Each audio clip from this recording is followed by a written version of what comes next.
가을이라 가을바람 솔솔 불어오니. 가을입니다. 계족산 입구에 나아가 봤습니다. 장동 만남공원이라는 곳이 있더라고요. 코스모스가 하늘 흐드러지게 피어 있었습니다. 코로나라 사람도 없고 장마가 길어서 별로라고 했는데 저에게는 이것 또한 너무 감사하더라고요. 길고 가녀린 꽃대, 거기에 매달려 산들산들 흔들리는 코스모스, 청초한 여인의 갸름한 목덜미, 다소곳한 그 얼굴, 속눈썹 드리운 그 가슴, 눈물로 무늬진 그 연분홍 옷걸음, 오래전에 일렁이는 그리움, 마치 타고난 숙명처럼 여리고 고운 여인의 모습, 숨쉬는 공기마저 향기가 됩니다. 옷섭에 묻어있는 햇살마다 환한 사랑이 됩니다. 알알이 익어가는 어여쁜 가을이 됩니다. 길가에 피어도 군락을 이루어 피워도 알록달록 더 예쁜 코스모스, 곱게 머리 빗고 고개 숙이면 바람 부는 이 가을길 노을이 됩니다. 이 청명한 가을 하늘 코스모스를 바라보면서 영성 지도자 헨리 나우엔의 분별력이라는 책을 읽었습니다. 거기에 보면 제4장 제목이 더 싱그럽습니다. 자연이라는 책. 하나님이 이 자연에다가 책을 쓰셨다라는 그런 이야기입니다.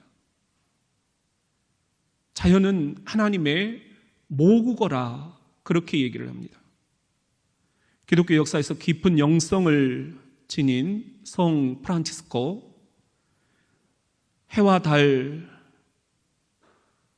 새와 꽃, 하나님이 창조하신 이 자연 속 모든 피조물이 나의 형제요, 나의 자매라, 그렇게 찬송을 하고 있습니다. 이 가을길 코스모스를 보면서 그런 생각이 더 들었습니다. 저 코스모스는 지금 무슨 상념에 젖어 있는 걸까? 이 코스모스 속에는 하나님의 어떤 신학이 깃들어 있는 것일까? 한 권의 영적인 책을 보듯 코스모스를 묵상해 보았습니다. 여러분도 요즘 이런 가을 하늘 아래 자연 묵상을 하고 계시지는 않으시는지요? 여러분이 묵상하는 코스모스의 영성은 무엇이란 말입니까? 같이 한번 따라해 봅시다. 코스모스의 질서를 묵상하라. 성경을 펼치면 창세기 1장 1절, 천지 창조 이전 그 상태가 어떠했는지가 묘사가 됩니다. 태초에 하나님이 천지를 창조하시니라. 땅이 혼돈하고 공허하며 흑암이 깊음 위에 있고 하나님의 영은 수면 위에 운행하시니라. 혼돈 상태였다라는 것입니다. 현대어 성경으로 보면은 태초에 하나님이 하늘과 땅을 창조하셨다. 땅은 아직도 제대로 꼴을 갖추고 있지 않은 상태였으며 또한 아무것도 생겨나지 않아 쓸쓸하기 그지없었다. 깊디 깊은 바다는 그저 캄캄한 어둠에 휩싸여 있을 뿐이었고 하나님의 영이 그 어두운 바다 위를 휘감아 돌고 있었다. 이런 상태를 신약성경 헬라어에서는 카오스다, 그렇게 표현을 하고 있어요. 천지창조 이전은 한마디로 혼돈 상태였다라는 것입니다. 이 혼돈 상태에 하나님께서 창조의 질서를 불어넣으신 것입니다. 그것이 바로 우리가 사는 이 우주 코스모스입니다. 그래서 코스모스에는 질서, 조화라는 말까지 내포가 되어 있습니다.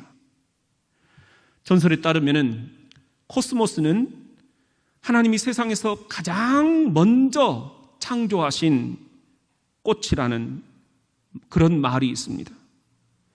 하나님이 천지를 창조하시면서 꽃이라는 이 피조물을 어떻게 만들까 고민하시다가 이렇게 저렇게 처음으로 연습 삼아 만들어 본 습작품, 그것이 코스모스다. 하나님이 이렇게 세상에 처음 꽃을 만드시면서 어떤 생각을 담으셨을까? 저는 그런 묵상을 한 주간 해보았습니다. 조화와 질서, 그거 아니었을까? 이 혼돈의 땅에서 내 형상대로 창조한 이 인생들이 어떻게 질서 있게 조화롭게 살아갈 수가 있을까? 그런 생각에 골몰하시면서 우리 창조주 하나님은 이렇게 8개의 꽃잎으로 이런저런 생각들을 담아 이 세상 최초의 꽃 코스모스를 창조해 내신 것입니다. 그러니 우리도 이 코스모스를 볼 때마다 하나님 어떤 생각으로 이 코스모스를 빚어내셨나요? 하나님의 마음을, 하나님의 그 고민을 따라가 보는 것이 어떨까? 저는 이 코스모스를 묵상하면서 우리 교회 주님의 빛으로 한번 조명해 보았습니다. 인생 발달 단계에 따라서 예수를 중심으로 태아부, 유치부, 어린이부, 중고등부, 청년의 젊은 부부의 남신도, 여신도의 8개의 꽃잎이 아름다운 질서와 조화를 이루고 있는 우리 대전장로교회, 직분별로 보면은 태신자, 세가족, 서리집사, 안수집사, 권사, 장로, 교역자 8개의 꽃잎이 질서와 조화를 아름답게 갖추고 있는 우리 태전장로교회, 초원별로 보면은 초원직이 장로 부부들로부터 선한 목자에 이르기까지 예수를 중심으로 8개의 꽃잎이 아름답게 질서와 조화를 갖추고 있습니다. 위원회도 예배위원회, 세가족위원회, 선교위원회, 교육위원회, 행사위원회, 재정위원회, 음악위원회, 관리위원회, 예수를 중심으로 8개의 이 꽃잎이 질서와 조화를 갖추고 있는 것입니다. 전인 건강 차원에서 보면은 온 교회 성도들이 저마다 몸, 마음, 영혼, 일, 놀이, 가정, 관계, 세상 속에서 예수를 중심으로 아름답게 8개의 꽃잎을 이루며 질서와 조화를 추구해 가고 있는 것입니다. 오늘 3절 상반절, 나는 내 사랑하는 자에게 속하였고 내 사랑하는 자는 내게 속하였으며, 속하여 있는 상태, 이것은 깊은 사귐이 있는 상태입니다. 우리는 창조주 하나님께 속하여 사귐을 나누고 있고, 창조주 하나님께서도 피조물인 우리에게 속하여 깊이 사귀자 말씀하고 계시는 것입니다. 이것이 세상에서 가장 아름다운 창조 질서요, 창조의 조화입니다. 3절 하반절에 보면은 그가 백합화 가운데서 그 양떼를 먹이는도다.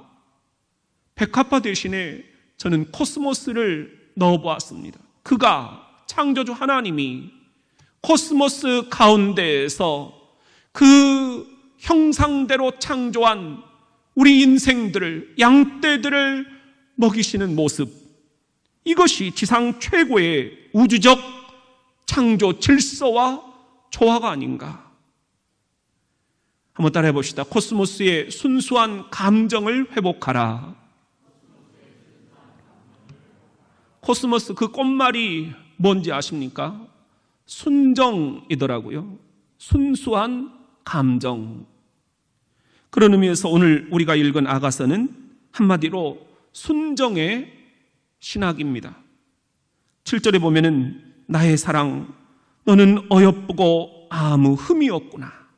9절에는 내 누이 내 신부야 네가 내 마음을 빼앗았구나. 내 눈으로 한 번 보는 것과 내 목의 굿을 한 꿰미로 내 마음을 빼앗았구나. 10절에 보면은 내 누이 내 신부야 내 사랑이 어찌 그리 아름다운지 내 사랑은 포도주보다 진하고 내 기름의 향기는 각양 향품보다 향기롭구나. 아가서 전체가 다 이런 분위기예요. 그러다 보니 혹자들은 아가서가 너무 세속적이다, 언어 표현이 좀 거시기하다, 그래서 이 66권 성경 안에서 아가서를 빼버리자, 그런 논쟁까지도 교회 역사에서 있었습니다. 이건 하나님의 마음을 읽어내지 못하는 이들의 우둔한 생각들이었습니다. 내 마음을 좀 알아다오. 내가 너희를 빚어냈을 그 당시 그 순수했던 감정, 그게 다 어디로 가버렸느냐. 애타는 창조주 하나님의 마음이 이 아가서에 깃들어 있는 것입니다. 오늘 1절 상반절에 보면은 여자들 가운데서 어여쁜 자야 내 사랑하는 자가 어디로 갔는가? 내 사랑하는 자가 어디로 돌아갔는가? 그 순수했던 감정 다 어디로 가버렸느냐는 거예요. 하반절에 보면은 우리가 너와 함께 찾으리라. 어디론가 가버린 그 순수했던 창조 당시의 감정, 하나님의 그 감정을 그대로 닮은 그 순수했던 감정, 이걸 한번 찾아보자. 내가 도와주겠다. 어떻게요? 주께서 친히 그 길을 제시하십니다. 2절 말씀입니다. 시작. 내 사랑하는 자가 자기 동산으로 내려가 향기로운 꽃밭에 이르러서 동산 가운데에서 양떼를 먹이며 백합화를 꺾는구나. 자기 동산으로 내려가는 것이 주님의 뜻이라는 거예요. 하나라도 더 올라가야만 되겠다라고 하는 이 땅에서 주님은 내려와야 살 길이 있다. 내려가야 축복이 기다리고 있다. 내 순수했던 옛 동산으로 내려가야 향기로운 꽃밭, 순수했던 감정의 그 꽃밭, 순정의 코스모스를 꺾을 수 있나니. 영성 지도자 헨리 나우에는 분별력이라는 책에서 끌고 가는 삶, 끌려가는 삶, 이 두 가지를 분별하라 이야기를 합니다. 내 힘으로 어떻게든 안간힘을 쓰면서 오르고 또 오르며 끌고 가는 삶, 코로나 시대에 제 삶이 그러지 않았나 성찰을 해보았습니다. 끌려가는 삶, 주님께 맡기고 주님께 끌려가는 삶도 괜찮겠다. 교인들을 끌고 가려고 예간장 태우지 말고 주님께 맡겨라. 주님께 끌려가는 삶이 훨씬 더 안전하단다. 이 가을 코스모스를 바라보며 순수했던 그 순정의 동산으로 우리 한 계단 또 한 계단 내려가 보심이 어떠신지요? 우리 같이 한번 따라 합시다. 코스모스처럼 만개하라. 활짝 피어라. 코스모스는 한 해살이입니다. 한계가 있다는 것입니다. 우리 인생도 한 번 딱 사는 것입니다. 이 한 번 사는 인생 어떻게 살 것인가? 예수님은 이렇게 살라 말씀하십니다. 요한복음 10장 10절 시작. 도둑이 오는 것은 도둑질하고 죽이고 멸망시키려는 것뿐이요 내가 온 것은 양으로 생명을 얻게 하고 더 풍성히 얻게 하려는 것이라. 생명력 있게 살아라. 제발 살아있다는 싱싱한 느낌으로 더 풍성히 살아라. 여기서 주목하는 단어는 풍성히, 영어 성경에 abundantly 이렇게 표현되어 있습니다. 이것은 꽃이 활짝 이렇게 피어있는 상태입니다. 여기서 주목할 단어가 하나 더 있는데, 우리가 꽃이라 영어로 flower, 그런데 여기서 flourish라는 말을 우리가 함께 생각을 해봅니다. 꽃이 만개한 상태, 이게 플로리시입니다. 작년 우리가 행복의 신학을 함께 살펴볼 때 하버드 대학의 행복학 강좌에서 자주 사용된 단어였습니다. 우리 그런 의미의 옆 사람과 이렇게 한번 인사합시다. 오늘 또 플로리시 하십시오. 이 코스모스처럼 여러분 한 번뿐인 인생, 살아있다는 싱싱한 느낌으로 풍성히 활짝 만개하십시오. 활짝 꽃 피우십시오. 그런데 문제가 있습니다. 우리가 이 코스모스를 활짝 꽃 피우려는데 방해꾼이 나타난 것입니다. 오늘 아가서 2장 15절에 보면은 우리를 위하여 여우 곧 포도원을 허는 작은 여우를 잡으라. 우리의 포도밭에 꽃이 피었습니다. 작은 여우가 우리의 영혼의 코스모스 밭을 망가뜨리고 있다는 거예요. 그 작은 여우가 여러분에게는 무엇입니까? 낙심, 분노, 상처, 낮은 자존감, 부정적인 자아상, 무기력, 우울감, 외로움, 공허함, 답답함, 교만, 세상적인 잣대, 아니면 내면의 시끄러운 소음소리. 이 작은 여우들, 이것이 이 가을 우리의 영혼의 코스모스가 만개하도록 활짝 피도록 하는데 지금 방해 세력으로 등장을 한 것입니다. 이거 잡아야 되지 않겠습니까? 이 작은 여우들 내몰아야 되지 않겠습니까? 또 하나 문제가 있습니다. 활짝 핀 이 코스모스, 만개한 내 영혼의 코스모스, 결코 똑바로 계속 서 있을 수는 없다는 것입니다. 코스모스 한들 한들 피어 있는 길. 코스모스는 한들 한들 흔들리는 게 정상입니다. 우리 인생도 이와 같습니다. 흔들리지 않고 피는 꽃이 어디 있으랴. 실바람에도 흔들리는 게 우리네 인생살이입니다. 슬픔, 괴로움, 그리움, 그리고 삶의 무의미함, 텅 빈 가슴, 이 칠흑 같은 영혼의 어두운 밤, 외로움. 그래서 흔들립니다. 한들한들 흔들립니다. 그러나 그것은 정상입니다. 흔들려야 여러분의 영혼의 향기가 남편에게, 아내에게, 자녀들에게, 이웃들에게 멀리 멀리 날아가기 때문입니다. 4장 16절 시작. 북풍아 일어나라, 남풍아 오라. 나의 동산에 불어서 향기를 날리라. 나의 사랑하는 자가 그 동산에 들어가서 그 아름다운 열매 먹기를 원하노라. 지금 흔들리고 계십니까? 무엇 때문입니까? 북풍 때문입니까? 남풍 때문입니까? 흔들리는 것이 정상입니다. 아니, 코스모스에게 흔들리는 바람은 오히려 축복입니다.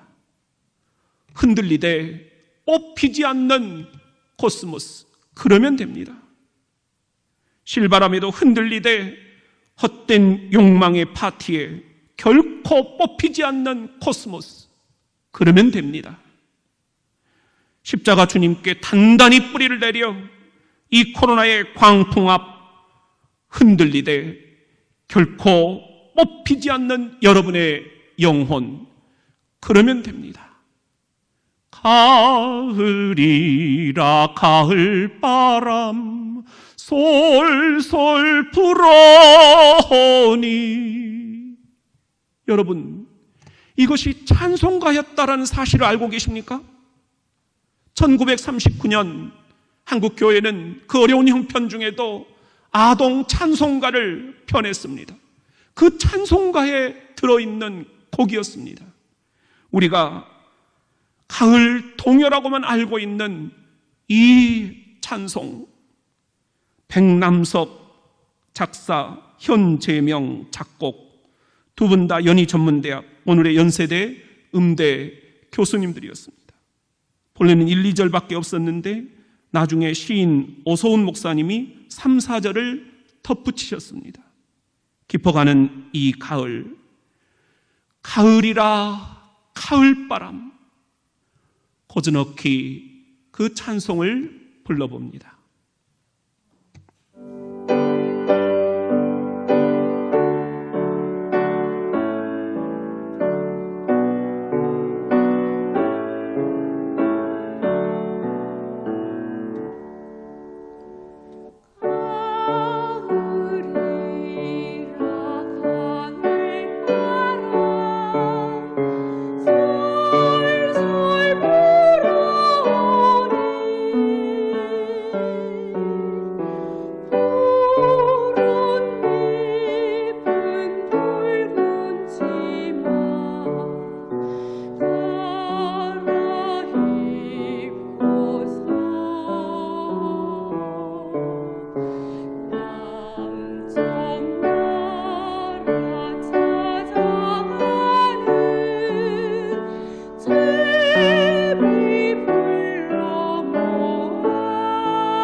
있습니다.